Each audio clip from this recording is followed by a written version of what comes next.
Welcome back to For the Love of Surgery, Textbook Edition. I'm the greatest in the game. Everybody knows my name. Put your hands in the air, fellas. And all the ladies do the same. In this episode, we're diving into Chapter 7, Preventing Perioperative Disease Transmission. This chapter is kind of the heartbeat of patient safety in the operating room, right? Surgical technologists are the gatekeepers of the sterile field and the frontline defenders, if you may, against surgical infections. Today we'll explore the principles of asepsis, sterile technique, and the professional mindset known as surgical conscience. Okay, let's start at the microbial level. Microorganisms like bacteria, viruses, fungi, and parasites, of course, are everywhere, right? Most are harmless, some are helpful, but pathogens are disease-causing. In surgery, even a microscopic contamination could have life-threatening consequences for a patient. The whole goal of aseptic technique is to interpret transmission, and that starts with understanding how microbes spread. So those little bad boys can spread through direct contact, so from person to person, indirect contact via contaminated instruments or surfaces, right, like your countertops, airborne or droplet transmission, and fomites, which are inanimate objects like a gown or a glove. So what increases the patient's risk of infection? You have poor nutrition, you have diabetes, obesity, lengthy procedures, and of course those breaks in sterile technique. Surgical conscience is your moral and ethical commitment to do the right thing, even when no one is watching. That means admitting when something is contaminated, even if it's that $10,000 implant, replacing items that have been compromised, and the most important, holding yourself and others accountable to sterile standards. That also includes the surgeon.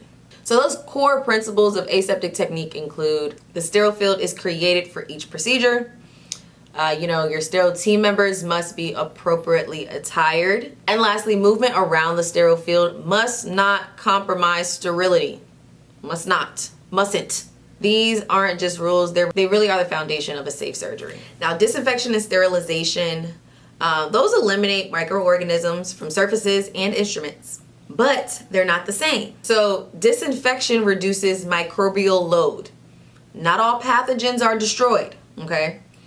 High level kills most organisms. You'll use intermediate or low level for environmental cleaning. Then your sterilization, that destroys all microbial life, including spores. Some very common disinfectants that you'll find would include alcohols, quaternary ammonia compounds, glutaraldehyde, sterilization methods, which include steam sterilization, which is in the autoclave, gas sterilization, which is ETO, plasma sterilization, chemical sterilants for heat sensitive items. There's just so many different options, but it really depends on what you are cleaning or sterilizing. And the sterilizing process is so very specific because sterilization is only reliable if you properly monitor it, right? So you want to make sure you're using chemical indicators and that they change color to show that they've been exposed. Then your biological indicators verify microbial kill. Then you have your Bowie-Dick test, and those check the vacuum penetration and pre-vacuum seal sterilizers. I know it's all so confusing, but as a surgical tech, you could find yourself labeling trays with the Julian date, ensuring event-related sterility by checking packaging integrity. And of course, never assume something is sterile. Verify every time. If you assume, you just make of yourself. Now, between each procedure, the surgical environment must be reset, or the OR must be reset. So high-touch surfaces are wiped down with like an intermediate level disinfectant. The floors are all mopped with a hospital-grade solution. Believe it or not, the airflow and humidity in the room are controlled to reduce airborne particles.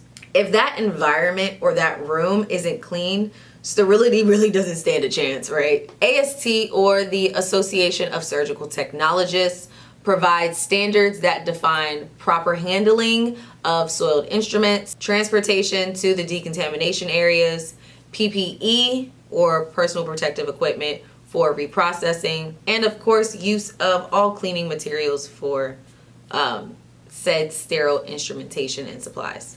In your role, they define you being the person to prevent cross-contamination, inspect for bioburden, like when you open up a new tray, and ensure all instruments are safe for reuse. We want to make sure they're not broken. Check the integrity of the instrumentation. The more you understand the science, the more intentional your technique becomes. The more questions you ask, the more you learn. The longer you maintain curiosity, the further you go in this career. So to sum that all up, Chapter 7 reminds us that sterile technique isn't optional. It's not optional, okay?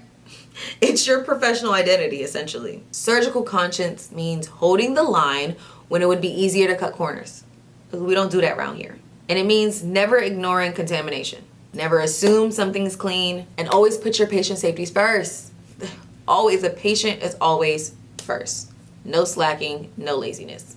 From understanding the microbes to managing sterilization systems, your awareness and integrity protects lives every single day, every single procedure. If you have any questions for clarification or any suggestions for another video, I want you guys to go ahead and drop a comment below. If you don't have any questions, just know that next week's episode, which will be covering Chapter 8, Emergency Situations and All Hazard Preparation. Make sure y'all subscribe, tap that notification bell, and you keep showing up, and I'll keep showing up. I'll see y'all next week. I'm the greatest in the game. Everybody knows my name. Put your hands in the air, fellas. And all the ladies do the same.